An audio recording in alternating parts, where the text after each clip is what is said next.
Today's episode is brought to you by the Vegas Beer Guys. Everything sequel contains explicit language. And why the fudge not, you melon farmer?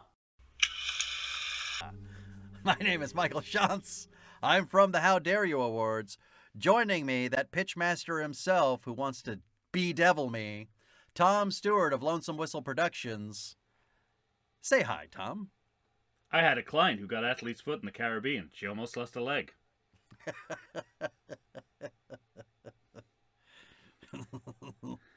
So much deep-seated racism in such a throwaway line. I was gonna say, and then the detective had somebody who probably lost a leg and her face. That's right. Yeah, maybe that was an omen of what was to come. Nicely played. You're welcome. I'm here all week. Don't be too sure. You got 10 minutes to get out. All right. Ladies and gentlemen, we're here. We've discussed 3 Omen movies, and now we gotta pitch a final sequel to the series. Maybe not a final sequel. Yeah, you're right. Just, there might already be one coming. There's already been a film called The Final Conflict in this series. True. And that didn't mean anything. Oh, good time. I thought this is a fun movie to kind of sit and just think about what to do with. Well, the ending of Omen for the Awakening certainly sets you up for a sequel. But the question is, are you going to take that bait? I doubt you would. Or are you going to... Well, yeah, but again, against my better judgment, I always feel like that continuity is king in these instances, even if it makes it very difficult to tell a story. Right. Even if it's an albatross around my neck, I still feel like I owe it to the people who made the previous films too. I'll say this, though. For this particular series, I don't think it's too much of an albatross. I think they leave you with plenty of shit you can do that's interesting. I wish we could have gone... I wish this could have been different. The ending of Omen 4 would have been different in some meaningful way from the end of the original Omen. So you don't feel like you're remaking Damien Omen 2 and The Final Conflict over again. I get that, but so I think you have to work around that a little bit. I think they also leave you a few breadcrumbs and gifts to kind of build on top of. Gifts or gifts? Gifts. Okay. GIFTS. Not like Homer Simpson walking backwards into Not a like hedge Homer or anything Simpson like, walking back, yeah. I think there, I think there's enough there. At least I hope by the time I'm done pitching that there's something interesting enough. Speak for yourself. Yeah, I know.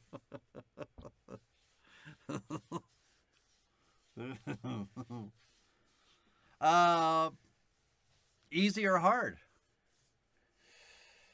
Easy or hard? Did you have a good time doing this, or? I did, yeah. I think I like the kind of the sandpit that the Omen films are in. I like playing in that sandpit. Mm-hmm. Scott, I agree with you. Despite sort of, despite wishing that we could move a bit more forward rather than reset, I still do think that the series gives you a lot to play with. Because there's plenty. It's got an international scope. Yeah.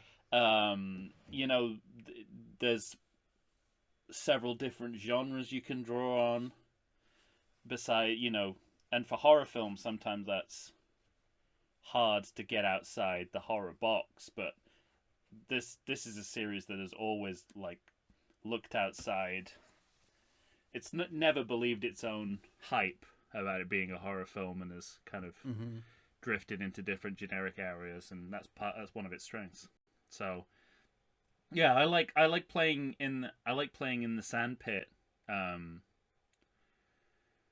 but I found it hard to know where to go narratively. But in terms of imagery, I feel like you can definitely do something interesting with this raw material. All right. What about you? I might have been the opposite.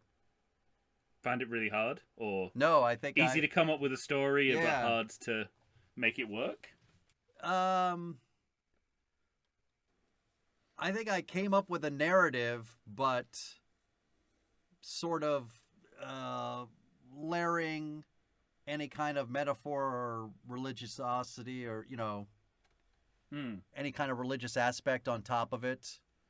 Yeah. I didn't get quite that far. Okay. Other than what will inherently be in it just from the narrative. If that makes sense. It's also and I do feel, I mean, there are going to be parallels. There's certainly going to be parallels to the first and the second movie. Yeah. Because that's what I felt like I was left with, and but I'm I'm not going to apologize too much for that, because no, like I said, I think I think we were left with enough that was interesting in inversions to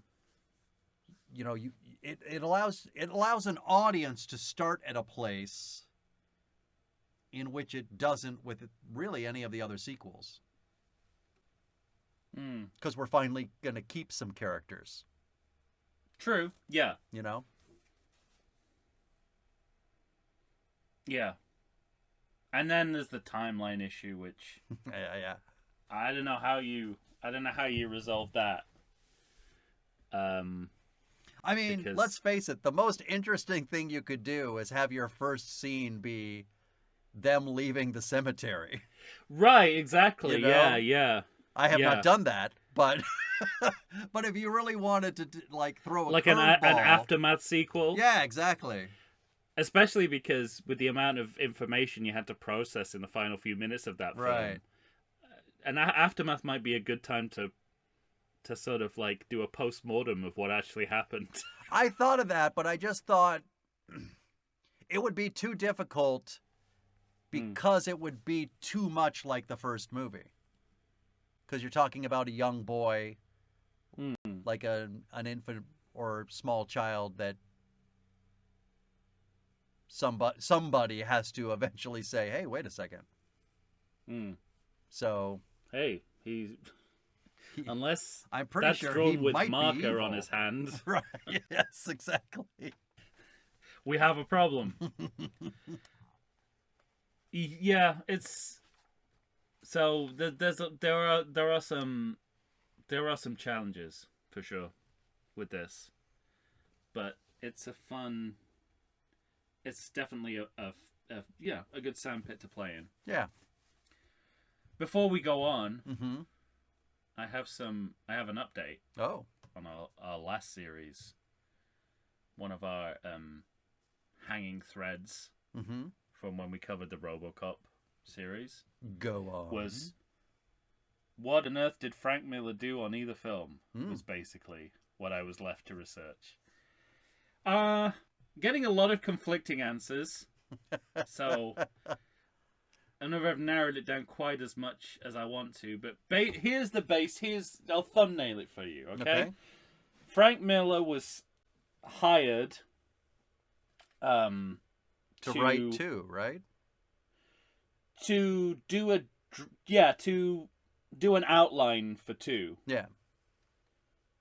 And he wrote a draft, I believe, of the film, which Orion claimed was unfilmable. And they kept elements of it as they kept redrafting, but basically the final film was not much to do with Frank Miller. Although later other comic book artists took his draft and turned it into a graphic novel series. So there are graphic novel versions of both RoboCop 2 and 3. Frank Miller wasn't the artist, but I think he did the covers, and then other graphic novelists adapted it. Okay. So it exists in that form. But after, basically, we were suspecting that they use material that they rejected for 2 for RoboCop 3. Yeah, and right. that's kind of true, because he was very quickly moved over to RoboCop 3 when they realized they weren't going to use him to RoboCop 2. So he did a draft of that as well. Mm-hmm. And again, they kept elements of that and then dispensed with other elements. And there are some very interesting, if somewhat inconclusive, articles on CBR.com, which is a comic book website, which will elaborate further. But interestingly, an example of that exact thing that we suspected happening, of stuff that was originally supposed to be in RoboCop 2 that was used in RoboCop 3. The animated parody, a PSA parody, Johnny Rehab, was originally written as part of the RoboCop 2. Oh, treatment. wow, really? So, and we talked at the time about how that was the most satirical aspect of RoboCop 3. And it's precisely because it came from RoboCop 2 in Origins. And it's kind of an outlier in that film because they're not really interested in the commercial parodies and the TV satire anymore. Yeah. And yet there's this very thorough piece of satirical animation in the middle of it. And that's why. So... Interesting. That's we were on the right track, but we were somewhat short. It was a bit more complicated than any of us given credit for, and I still don't really understand what exactly he did on either film. That's but fantastic. He was. But I did learn that it was the original creators of RoboCop, who we will be talking about at some point in the future. I'll say.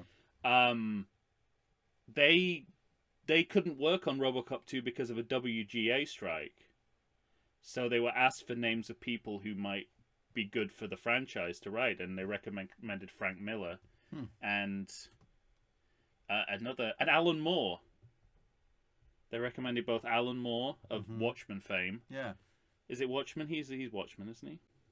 I think so. Right. And Frank Miller.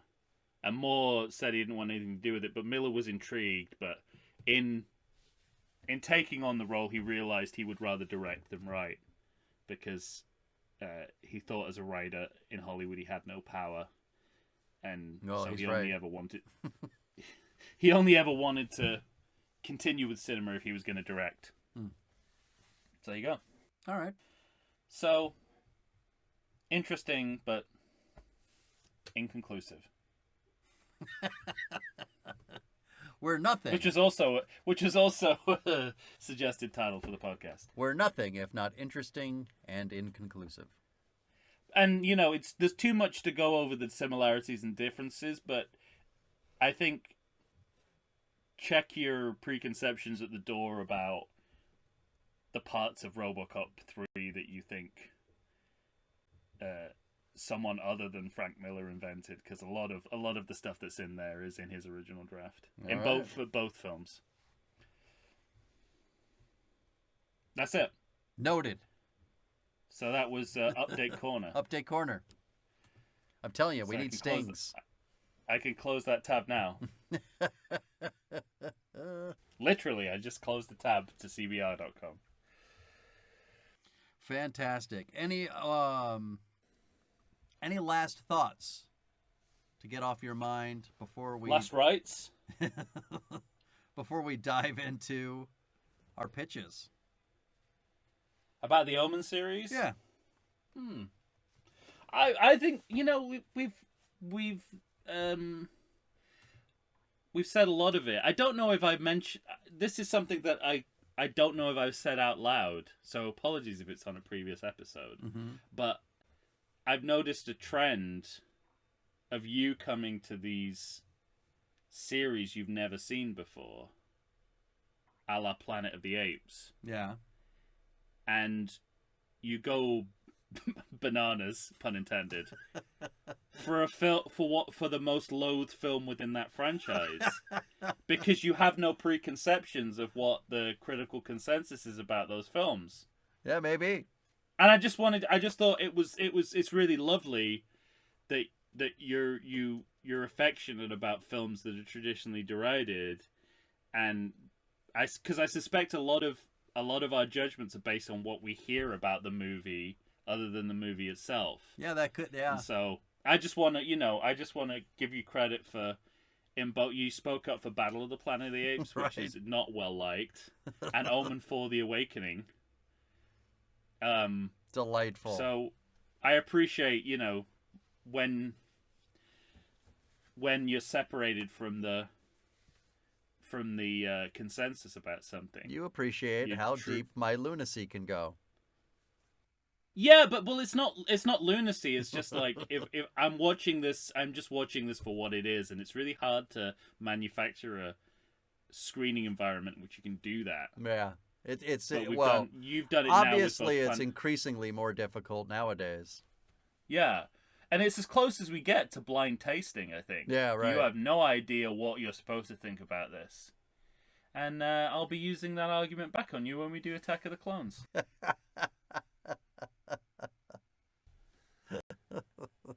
Good you knew luck. there had to be a catch somewhere. It Yeah. couldn't just be a compliment without a catch. I don't like Look at you talking. I don't like making this analogy because it means you'll end up murdering me.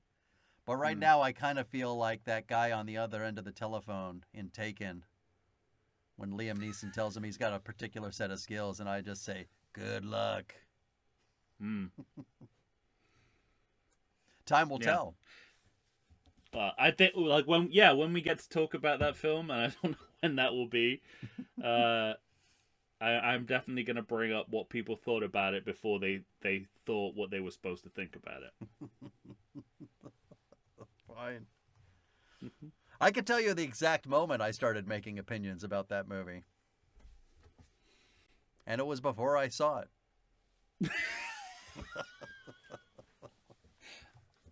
To my point. Yeah. Exactly. I know. I'll admit, right now, Yeah. it was before I saw it. Yeah. All right. Are you ready? Yeah, you take the lead on this one. All right. I've got a pretty hefty, good sketch Okay. of this sequel I'm pitching. Oh, I know what I meant to say. Yeah. Sorry to steal your thunder.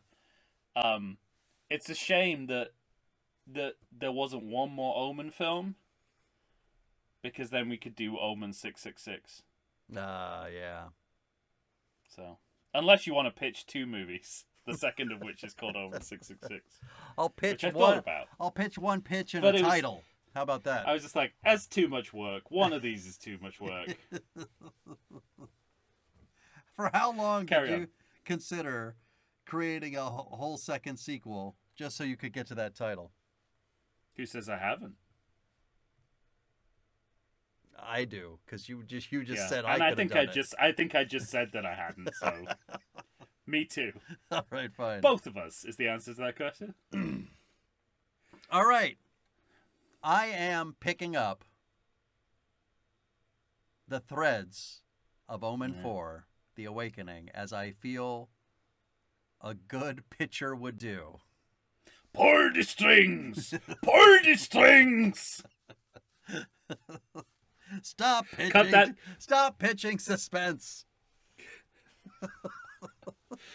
You gotta cut that out and use that as a sound clip. Put that on the Morning Zoo soundboard. There you go. All right. I'm calling my sequel Omen 5 Vanishing Point.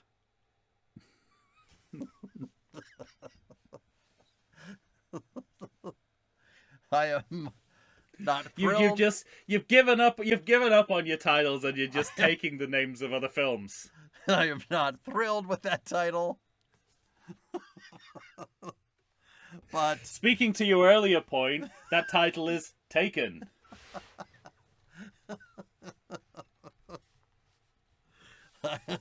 But it came to me and I couldn't seem to get it out of my mind. So How low must the bar be when even you are concerned about your title? Yeah, I know. Okay. Vanishing point. Vanishing point. It's not even a good correlation. No, it's... Yeah. It is... It doesn't even... Anyway, carry on. I'm not going to prejudge it by the title. Too fucking late. What are you talking about? I can see the look on your face. No. I'm just going to pretend it's not called Vanishing Point. Okay, fine. Now, we know from Omen 4 that the Fourth Kingdom is in Rome. And that is where Gene York has taken his family. On vacation? No, that's where he was going. Vatication? I think that was intimated. He was going to Rome? Yeah. Remember when she's talking to the priest and she finds out that the Fourth King... He's talking to his wife and he goes, well, I mean, maybe we should get out of here. We should go somewhere else. How about Rome? To live? Yeah. What's he going to do there? Well, he's a politician. He could become an ambassador. What, you just turn up in Rome and go, can I be the ambassador to Italy? What? No, he's moving up the upper echelon of power. Anyway. Are you saying that a papal conspiracy controls the American government? Not yet. Oh, that would be the Canadian government. Right. But I am saying that we're going to have a time jump of about 19 years. Which suddenly our pitches don't look that dissimilar. Which probably means that we're talking Meet George Jetson. Well, I was going to say his wife Judy. I was going to say that means we're most likely in this year now, based on what had happened.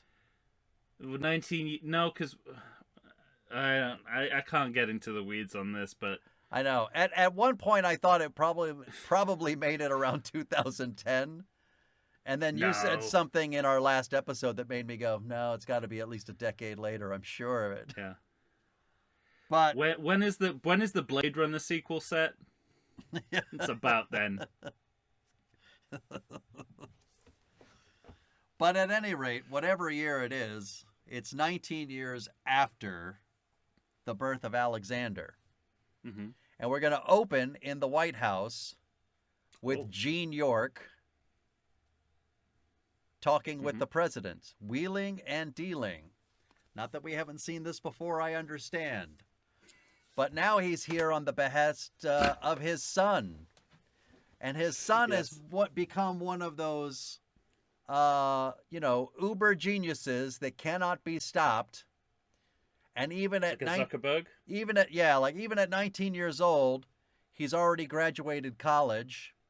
Mm-hmm. And the very earliest you can become a U.S. ambassador is at 20 years of age. Is that true? Yeah. Is that true in the world? Yeah. Oh, wow. And I That's believe crazy. The youngest to ever serve is 24. Now, normally I'm all for reducing the age of our politicians, but that seems like drastic. Young. Yeah. I don't know if I trust someone who's 24 with any responsibility. I get it. But Alexander is known as the whiz kid. The president is happy to bring him on because Wunderkind. I don't really have this sketched out very thoroughly, but you kind of hit the nail on the head where I thought there are complex dealings going on with the Vatican, and they need an ambassador that they think is, has enough charisma to, try and do whatever it is that they need to get done. Now, Alexander will be there. Let's move away from that plot point that I haven't thought through. Carry on. Yes, please. By all means. Hope he doesn't notice. What are we calling the girl? Delilah. Delia. Delilah? No, it's Delia. Delia. Thank you. Delia, yeah. Delia is, of course, the His wife. right-hand lady for Alexander. Yeah. She's still with him. And has kind of taken on that role that we're familiar with from the first movie. They're like Franklin and Eleanor Roosevelt. Yes. A power couple who are also related. Right, right. And on top of that, so what I've got going on here, first of all, is this idea with Gene York, because there's never a moment of doubt in Omen 4 coming from him, really, ever. There's one moment with the new nurse where he says, listen, if you see any strange behavior from the daughter, I mean, just let me know, but don't tell her mother. She's doing that as a favor to... Yeah, she's got enough to worry about. So condescending. So, to your point, what I ever, when does a man finally get his shit together? Usually it's when he meets a woman, and that woman has to put on the hazmat suit and scrub that fucking asshole clean and get rid of all of his boyish bullshit and turn him into a man. Now, what I've got here is Alexander having introduced Dad to a woman that's going to be in his life, that we know is in his life at the time the movie starts. And we want, or at least Alexander wants him to marry this woman. So they're heading towards that path. And then separately, he meets a different woman. Okay. And it's like an awakening for him. And so you're going to have these parallel paths. Yeah. That will at some point. Yeah, you basically... So basically, The Awakening is a better title for your film than Omen 4, is what you're saying. You might be right. Yeah. So maybe we could call it Omen 4 Vanishing Point.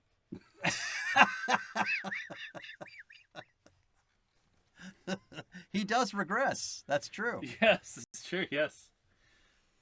That nun vanishes, right? Yes, completely. And she's bitten by the point of the snake's tooth. At any rate, what we're going to see is sort of this pulling back and forth and sort of the anguish that Gene York's going through, knowing because he's completely devoted to his son and wants to keep his family happy with the woman that he's, for lack of a better word, betrothed to. But he can't help thinking that there's something else that's better for him. But as that part starts to awaken in him, it also makes him start seeing things in a different light. And as Alexander is dealing with now becoming, or about to become, the ambassador of Italy, and he's going to be dealing with the Vatican, and he's doing this and wheeling and dealing, and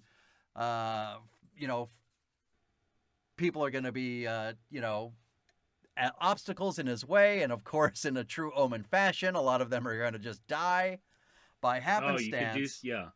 You go full Godfather 3. Yeah, exactly. It's funny you say that, because I said that's one of my notes, is that we're going full Godfather 3 story in this. We're gonna have cardinals falling from spiral staircases. Yeah, absolutely. Gonna have people being stabbed in the eye with a pair of glasses. Well, the stabbing will be with something else, my friend. Oh, what was it gonna be? Oh, I think you know. Oh, crucifix? A dagger of the Makito. Oh, right. Oh, we're going back to that. Yeah. At a certain point, Dad... Oh, yeah, no daggers in Omen 4. No.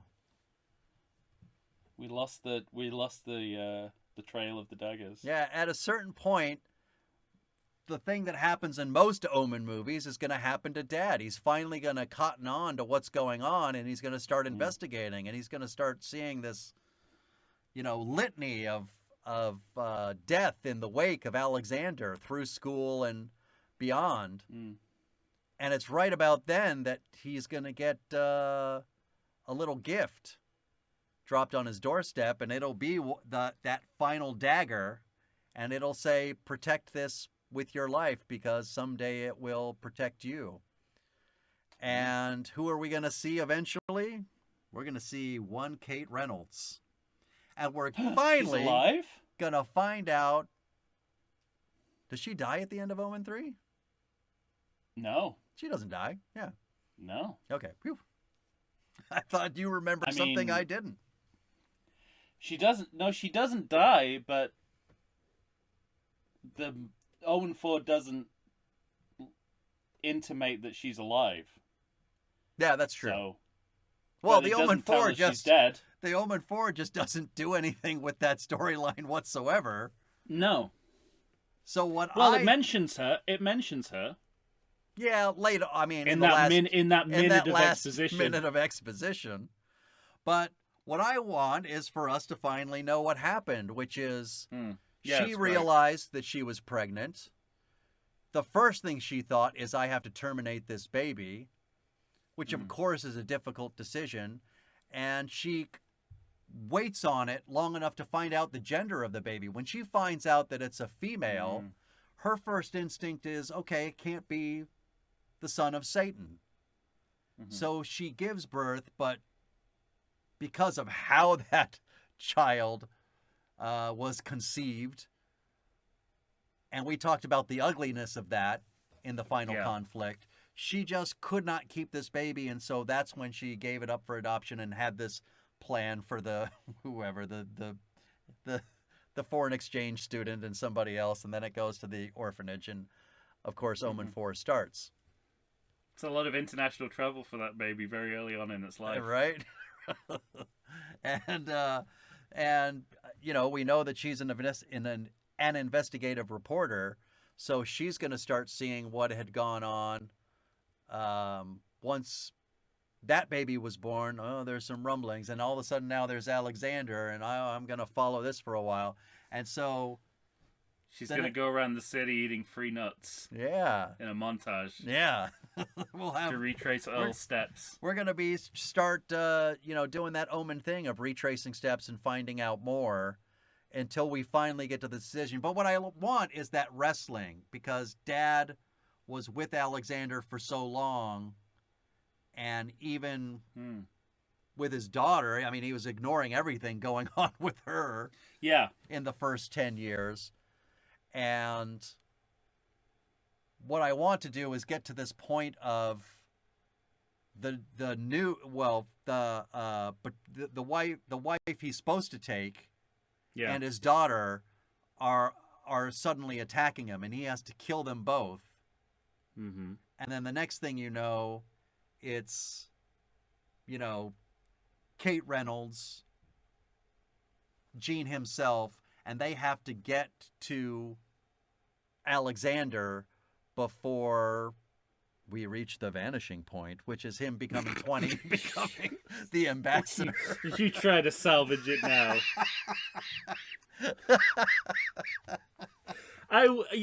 This is not a visual medium, but we're recording this over Zoom, and I wish you could have seen, like one of Athen Gerard's clowns, Mike leaned into the lens of his webcam to make that point to me.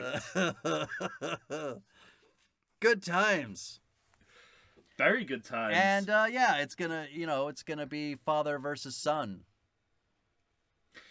I think that's making lemonade of the whole gender swap, because that's what I wanted. Yeah, that's what I wanted. It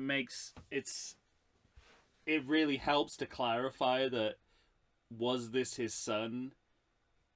The father could have seen all this behavior, but it's just the double standard of it being his daughter that he can't. I think that's a really good. It makes Omen 4 look better than it is as well. Yeah, right. By association. Wow. Vanishing Omen... point, that's what Dennis Quaid, right? No. Oh, that's Vantage Point. I don't even know that movie. Vanishing Point's like a cult, isn't it? Antonioni. It's like a cult 70s road movie. Oh fuck, maybe I don't know it. With I think it's I don't know if it's Antonioni, but it's definitely a cult 70s road movie. I know that it features what's the guy from the character actor guy who's in Naked Gun 2.5. Anthony something. Oh yeah. I won't remember. He's in his Unforgiven name. as well. Yeah. And in The Heat of the Night, he's in that right. as a very dated gay character. Anyway. Well, there you have it. There's also The Vanishing. There's two of those. Two of those. Only one with Kiefer Sutherland, though. Right. Okay. And Sandra Bullock and Jeff Bridges. Good stuff. Nancy Allen.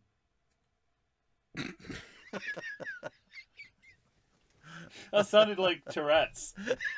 But I was going to say, if you develop Tourette's, you know it's not going to be curse words. No, it's just going to be sequel references. It'll just be movies.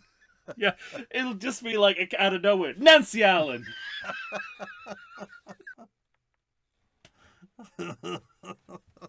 Oh, I love it.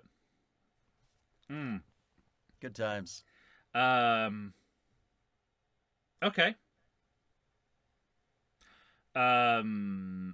So the name of my pitch, name of my movie, my sequel, is Omen 5. It'll look like an S on the poster, so you think it says Omens, but it's Omen so you're 5. not going Roman numerals? I was going Roman numerals. No, well, I want it to look like an S, so it's also can be read as Omens. Gotcha. Colon. Vanishing Point. Day. I can't believe I've done another Wes RoboCop. Because my subtitle is The Sixth Day, which is also a name of another film. You went with an Arnold Schwarzenegger film. So you should feel worse, frankly. Yeah, at least the title you ripped off has some kind of cult credibility. You went with the lesser Schwarzenegger. There's no such thing. That's why Batman and Robin is a good movie. Says you and you alone. Me alone. Yeah, Omen 5 or Omens, The Sixth Day. Gotcha. So it's Day 6. No. So Alexander is 33 years old. Oh, okay. A secret society of nuns working within the Vatican have taken an oath to seek out and destroy Alexander through a Omen 4 efficient montage. We discover that after his childhood, once Alexander came of age, he went through the same crisis of faith that Damien did when he realized he was the Antichrist. And except he really did run away from his fate, and he became a homeless drifter, living on the streets, going from town to town, just staying on the move, a la John Connor in Terminator 3: Rise of the Machines, another classic. Fuck. And he's just, he's basically he's on the run. He doesn't know that these Vatican action nuns are after him, but he knows that if he stops and finds roots anywhere, that his Satan, he's accepting that he is Satan, and so he just wants to stay one one So town ahead of. he's a fugitive slash Bruce Banner. / littlest hobo, Yes. which was also a Canadian series, I believe. Different than Hobo with a Shotgun. Yes. So so we have this this passage of time montage which takes Alexander to 33. We intersperse this montage with a kind of like a training montage of these nuns getting ready for action. We see all their moves with the various daggers and implements they're going to use to get Alexander. And then the two come to a head. They hunt him down in Hicksville, somewhere in some sleepy one-horse town. They finally get the drop on him. They ninja-like surround him. They get ready to deliver the final dagger blow. Wait, before you go on, I just want to say one of the things I'm liking already is you've spoken at length about all these movies where you're on the side of Damien. Yeah. Or whoever we shouldn't be on the side with. You're right there with him or her, and that's what you're setting up for your sequel. I can't putting see your the money world where your any other mouth way, is. Mike. Yeah. I don't see. This is my view of the world as well. Yeah, he's the victim. There you go. He's even more of a victim than we think, because there's only one check that the nuns have to do before they kill Alexander to know that he's the right target, as they're not going to kill an innocent human being. Got to check the palm of his hand for the 666. But it's not there. It is Alexander, but it's not there. Burned it off. No. We learn, he says it He just peeled disappeared. it off and put it on his head. No, he said it disappeared one day. Just overnight disappeared. And they're like, when did this happen? They said, it's like last year. It just disappeared. So they're not going to kill him. They let him go, let him on his way. They say, whatever curse you had is lifted. Go on your way, be with God. And that's Alexander out of the movie. What? He's gone? Yeah, he's gone. He doesn't have the mark anymore. We're gonna devote He's like half of the non-essential. movie to following Alexander, then he's just gone? Not half of the movie. This is a montage. This is 2.5 minutes max. This is the cold open. No, you've been talking. We're still a in the while. cold open. Okay. All we've seen is mission prep nuns and Alexander's first 33 years on Earth. So that'll only take about 2.5 minutes of montage time. Omen 4 did it, so can I. Okay, fine. So it's back to the drawing board at Vatican HQ. And they're trying to basically their head. You sure they wouldn't kill him just for good measure? No, because they're not gonna. No, because he's innocent. They're trying to put the pieces together, from Damien to Alexander. What is the connection here? What is this telling us about the Antichrist? They're taking on faith an awful lot. Well, no, but the mark is, as far as they're concerned, if the mark's not there, he ain't the Antichrist. All right. It was a misdirection, just like Delia. So they're trying to figure out, like, what's the connection? And they get the Pope's top numerologist on it.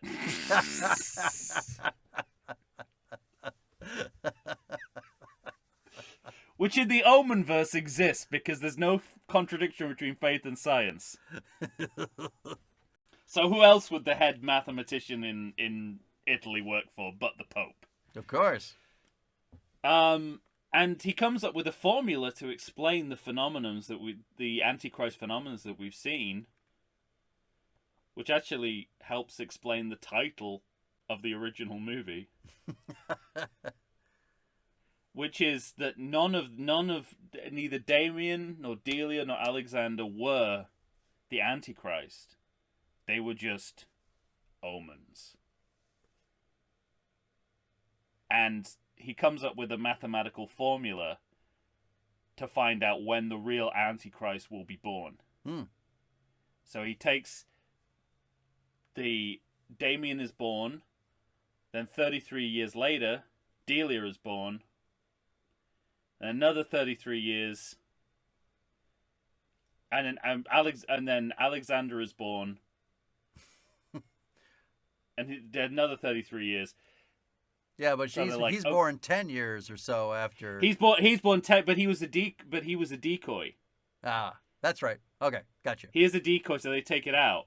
The devil put the mark on there as a decoy to send them down the wrong road. So 33 plus 33 is 66.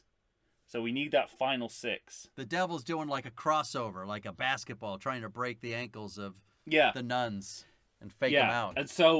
And so they're like, okay, so it's 66 years since the birth of Damien. So the sixth day after the anniversary of his birth, 66 years ago,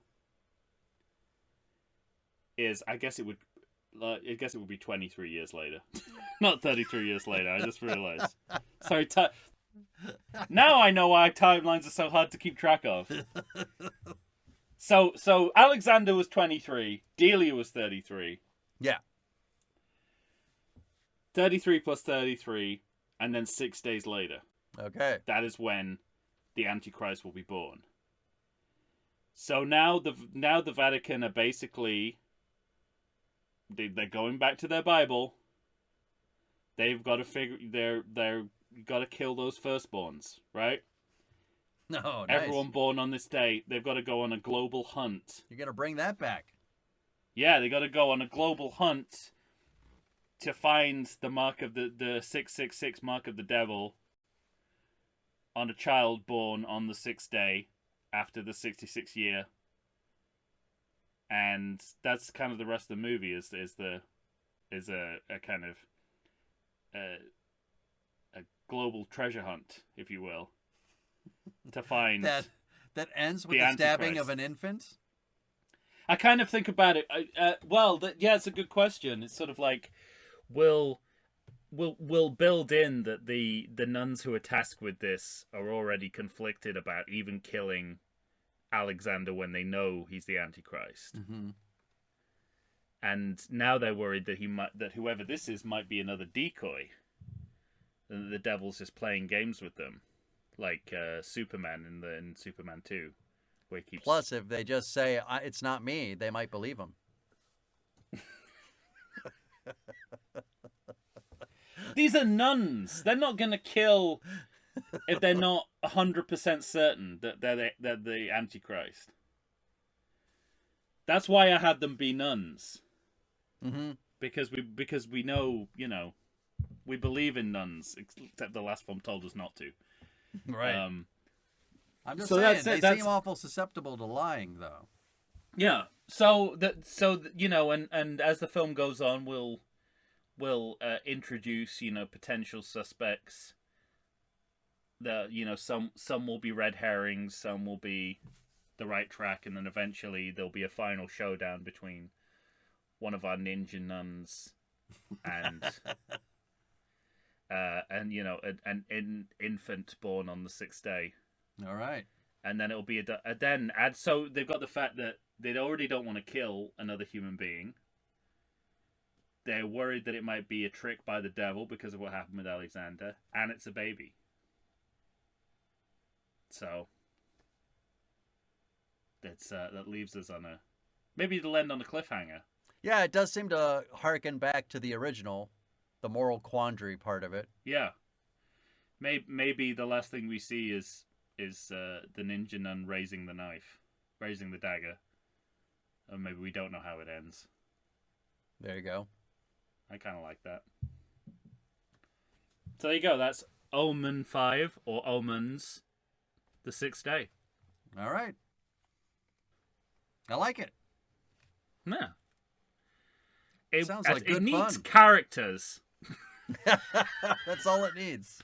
All it needs is characters. Everything else is there. But I haven't got any characters yet.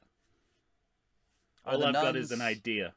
Yeah, the nuns sound like Fox Force 5. Yeah, mixed with Sister Act. There you go. That's how I'll pitch it. It's Force Fox 5 meets Sister Act. One can tell a joke. Charlie's Angels meets Six Sister Act. Every time they kill a baby, one can tell a joke. But we only killed one baby, so I only got a chance to do one joke. Well, you said there's a global manhunt. Don't they have to kill more than just one? I know. I'm paraphrasing Pulp Fiction. She says, but we only did a pilot, so I only did one joke. Gotcha. No, there will be many baby murders in my film. No, there won't. It's about whether you're able to kill a baby. It's the baby Hitler dilemma, basically. Mm-hmm. You know that if this baby survives, the Antichrist has risen. But it's a baby. It doesn't know that it's everything we've seen in the Omen films thus far. Damien didn't know he was the Antichrist until he was about 17. There you go. There you go. And then he was surprised by it. He momentarily ran away. And I forgot that Delia survived Omen 4, so I don't have anything for her to do. That's what happens when you watch a film and then talk about it 3 months later. On the way out the cemetery, she got run over by a car. She had to go back to her planet. Mm-hmm.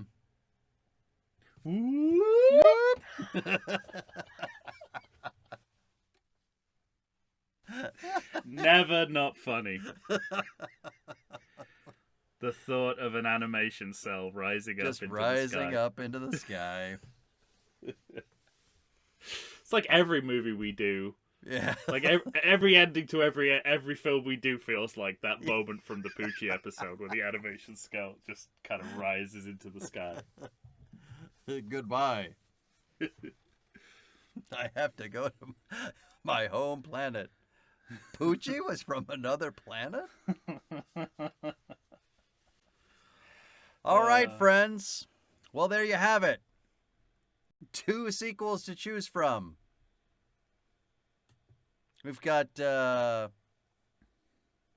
Omens or Omen 5. It's not a good sign that you can't remember it already. I remember yours for the wrong reasons. You won that battle.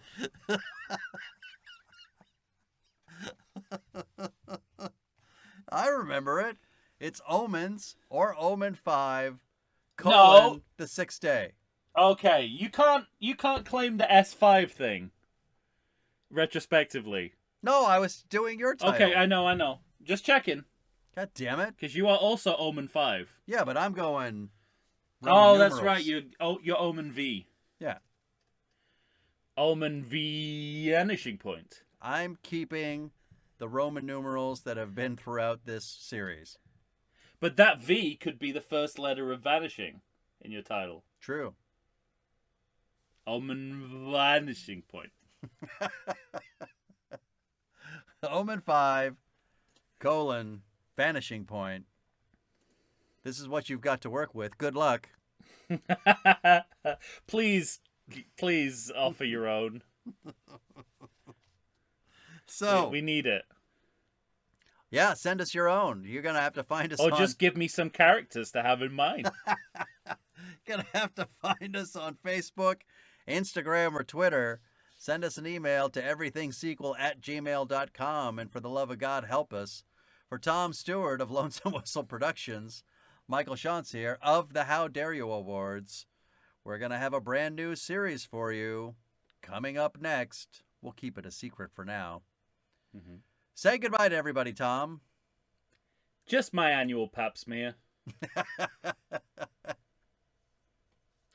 It's Omen for the Awakening, loves. It's lady blood. I'm I'm surprised that the doctor in that moment didn't say, yes, I'm looking forward to that. Can I kiss you again? Actually, he wouldn't say that. He would just kiss her. Yeah, you wouldn't ask. That is not a line that you'd ever hear from that doctor. Can I kiss you? When your doctor says, come on in here, I'm a kisser, don't let them be your doctor anymore. No. All right, ladies and gentlemen. That's a Dr. No right there. You couldn't. Oh, Got it in just you couldn't let it pass. at the final moment. I got it in. The people were already exchanging money. Yep. They were already paying each other, and now you gotta take you gotta get your refund now. Give it back. Oh, fuck. I want to do that every week, and I like to think I know something about beer, but nowadays even I get overwhelmed when confronted by the exhaustive selection of craft beers they have at bars, breweries, and even grocery stores. Back in the day you had one, maybe two craft beers to choose from, and if you were confused, you ordered a Guinness. But in beerstinations like San Diego, the craft beer options lately are in double, sometimes even triple digits. So what's a beer drinker to do? You need what I need, the Vegas Beer Guys. Your beer of choice should be a perfect blend of malt and hops. And so a live show about beer needs that same balance. And the Vegas Beer Guys matches beer expert Dan Aker with self-proclaimed beer novice Stephen J. Weiss. The results are eminently drinkable. They're on Facebook, they're on Instagram. They'll try new beers, they'll tell you about beers. Think of them as your beer Sherpas guiding you up a foamy-headed mountain to reach the peak of your pint. God, I need a beer.